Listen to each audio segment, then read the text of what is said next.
Michael Arone is the chief investment strategist at State Street Global Advisors.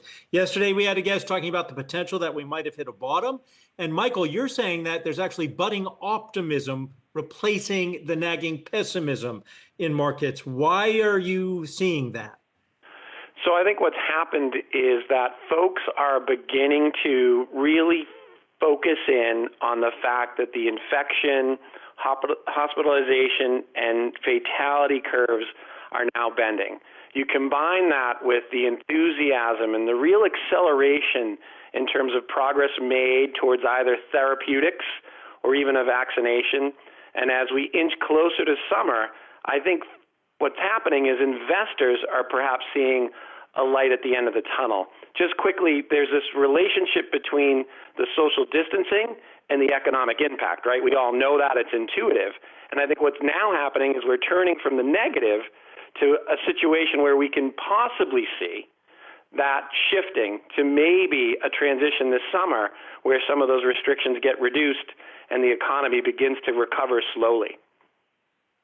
Michael, I know you've been looking at some of the shifts that we're likely to see on the back of all of this. And one of those is the supply chains. I mean, you've highlighted in your note talking about the reliance on a region or on a country like China.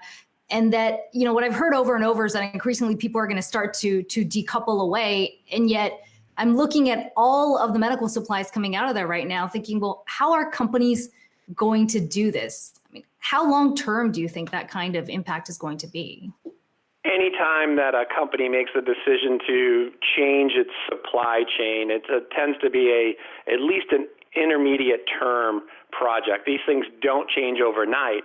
But the thing that's happened, though, is that the last 2 years of trade conflict, kind of globally and then in particular between the U.S. and China, had already started to lead to many companies rethinking their supply chains.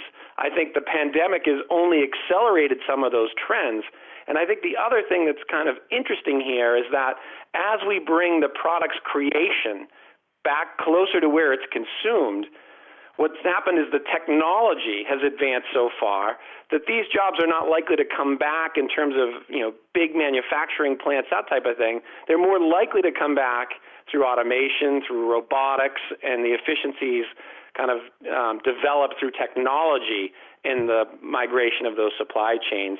So I do think it'll take a little while, but I think some of those trends are in place, and I think this only accelerates some of those trends, and the technology advancements certainly help it out as well. So looking out at the future, Michael, do we ever get back to full employment? We were essentially there. Well, it's difficult, right? I think what's happening is what's interesting here is that we're taking a real leap of faith so far this week in terms of stock prices and in markets, that light is at the end of the tunnel.